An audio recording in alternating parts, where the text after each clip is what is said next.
Bueno, para el siguiente ejercicio dicen, evalúe la siguiente integral. Dice, donde A pertenece a los reales tal que tangente de A exista, ¿sí? Es decir, A no puede ser pi medios, porque tangente de pi medios no es como... es infinito, ¿sí? Se define como infinito o indeterminado. Ya. Para no entrar más en detalles como esos, vamos a hablar un poquito de lo que necesitamos comprender aquí para más o menos entender de cómo se soluciona este tipo de ejercicio, dado que aquí no es como que podamos encontrar una antiderivada fácil o que podamos hacer una sustitución simple para poder finalmente encontrar qué es lo que es esto, ¿sí? No es tan fácil. Por lo tanto, lo que tenemos que hacer es acordarnos de lo siguiente. Primero que nada, vamos a imaginar un eje cartesiano para tener una idea de lo que necesitamos. Primero que nada, necesitamos que la función que se encuentra entre la integral y el diferencial pase por el punto 00. Eso es exigente. Lo otro es que necesitamos que esta función, le voy a llamar simplemente g de x a toda esta función, ya a tangente de x partido en 1 más x cuadrado más x a la cuarta. Le vamos a llamar g de x. Lo que necesitamos aparte es que esa función sea una función impar. ¿Qué significa eso? Que cuando crezca hacia un lado, crezca de una forma tal que hacia el otro lado crezca de una forma simétrica. O decrezca en verdad de una forma simétrica. ¿Por qué? Por la siguiente razón. Supongamos nosotros en un punto, por aquí dado, ahora voy a tratar de dibujar un poquito más bien hecha ya, porque están demasiado checas. Entonces voy a imaginar algo así. Y por acá vamos a imaginar algo así más o menos. Ya, por ahí se parecen un poquito más. Entonces nuestra misión es pensar que por acá hay un valor de A y por lo tanto por acá también está ese valor de A, pero la vamos a llamar menos A. Entonces, ¿qué es lo que nosotros hemos aprendido mediante rimas, mediante todo lo que hemos hecho? Que finalmente la integral de una función, esta función se llama g de x, ¿sí? Porque le pusimos nombre, lo que hace es calcular el área bajo una curva, ¿sí? Por lo tanto, lo que estaríamos calculando es toda esta área que está acá y por otro lado estaríamos calculando toda esta área que se encuentra en esta posición, suponiendo que nuestra función cumple con las dos cosas que dijimos. La primera era que corta en el punto 0,0 y la otra exigencia es que es una función impar. Por lo tanto, nuestra conclusión es que como esta área que está desde el 0 hacia el A está sobre el eje X, es un área positiva. Y como esta área que está desde el 0 hacia el menos A es un área que está bajo el eje X, va a ser un área negativa. Dado que estas áreas son simétricas, la suma de estas áreas, es decir, la suma de todas estas dos áreas, ¿sí? Desde el menos A hasta el A, va a tener que ser cero. Esa es la conclusión. Si nosotros podemos concluir de que tangente de x sobre 1 más x cuadrado más x a la cuarta es una función impar, entonces podemos decir, y que obviamente corta por el 0, 0, entonces podemos decir que efectivamente la integral de esto va a ser cero. Pero tenemos que demostrarlo. Entonces, no hablando más de esto, vamos a tratar de descubrir si se cumplen las dos condiciones de lo que hemos dicho. Voy a anotar la función g de x por acá. Entonces, lo que está entre la integral y el diferencial es nuestra función g de x, tangente de x sobre 1 más x cuadrado más x a la cuarta. ¿Será una función que corte en el 0, 0? Tenemos dos opciones para ver si corta en el 0, 0. La primera opción es hacer que x sea 0, y si es que x es 0, obligatoriamente tenemos que encontrar que g de 0 también es 0. O la otra opción es que busquemos que g de x sea igual a 0 y tenemos que, por deducción, descubrir que por lo tanto x va a ser igual a 0. Podemos dar los dos casos, ¿sí?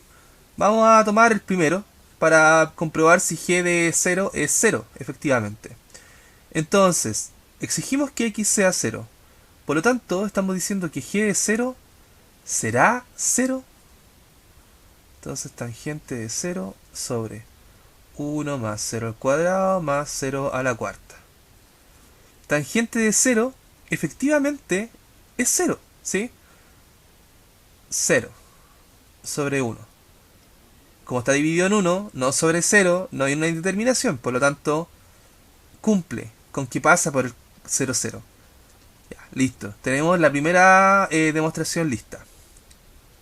Lo segundo que hay que demostrar es que la función g es una función impar. ¿Qué significaba que una función fuera impar?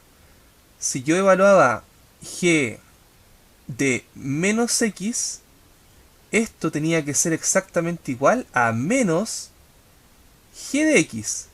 Si esto ocurría, entonces eso implicaba que la función es impar.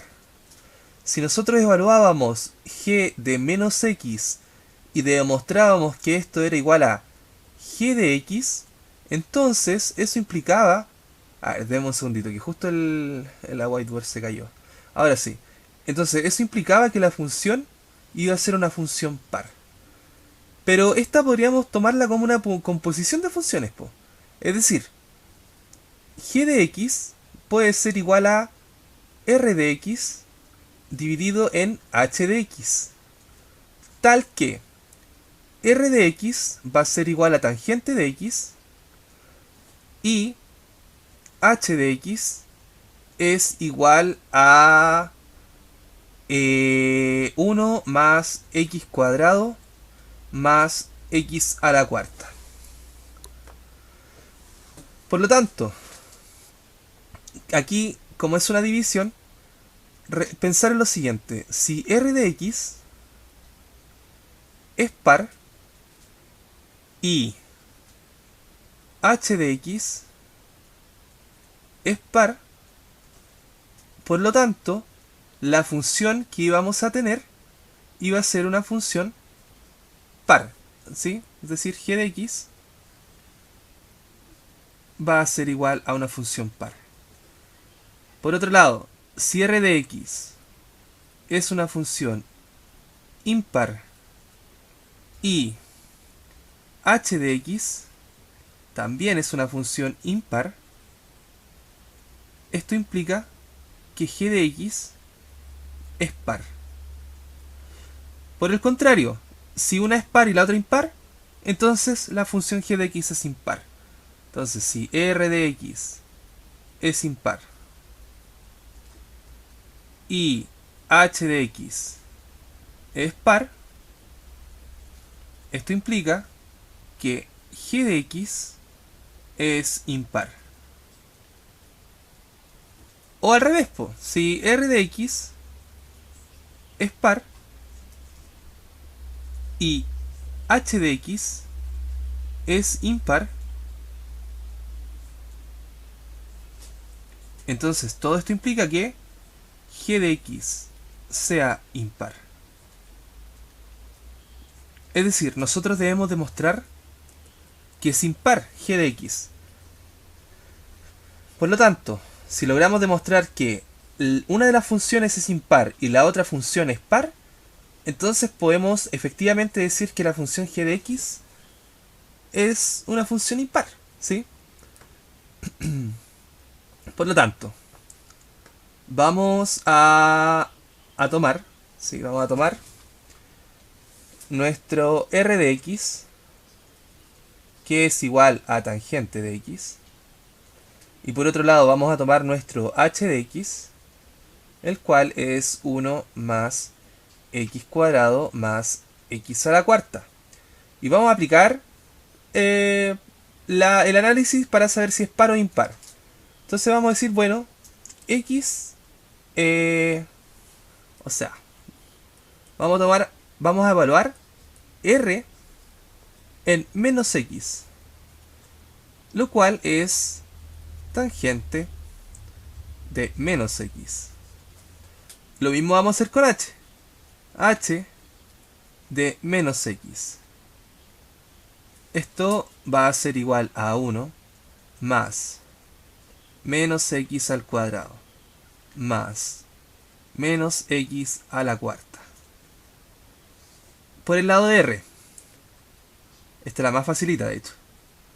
R de menos x, por una propiedad de las tangentes, tangente de menos x, es decir, la tangente de un ángulo negativo, supongamos, podía implicar que fuera menos tangente de x. Podíamos aplicar esta propiedad. Por lo tanto, nuestra conclusión es que r de menos x es igual a menos, y tangente de x era r de x. R de x. Por lo tanto, si tenía esta forma, entonces nuestra conclusión es de que r de x es impar. Luego, h de x, h de menos x va a quedar como 1 menos x al cuadrado, menos 1 por menos 1. Nos va a quedar positivo y nos va a quedar el x positivo. Menos x a la cuarta, menos 1 por menos 1 por menos 1 por menos 1. Nos va a quedar positivo y nos va a quedar x a la cuarta. La conclusión es que h de x, h de menos x, es igual a esto, pero esto era h de x. Entonces, h de x. Por lo tanto, nuestra función h queda demostrado que es una función par. Entonces, como una es impar y la otra es par, es decir, tenemos una función g que está compuesta por dos funciones, una que es impar y otra función que es par. Esto implica que g de x va a ser una función impar. Demostrado que g de x es impar y que corta en el 0, 0, entonces nosotros podemos concluir sin ningún temor de que toda esta integral que está arriba es efectivamente igual a 0. Y ahí se acaba nuestro problema y solucionamos al tiro esta integral.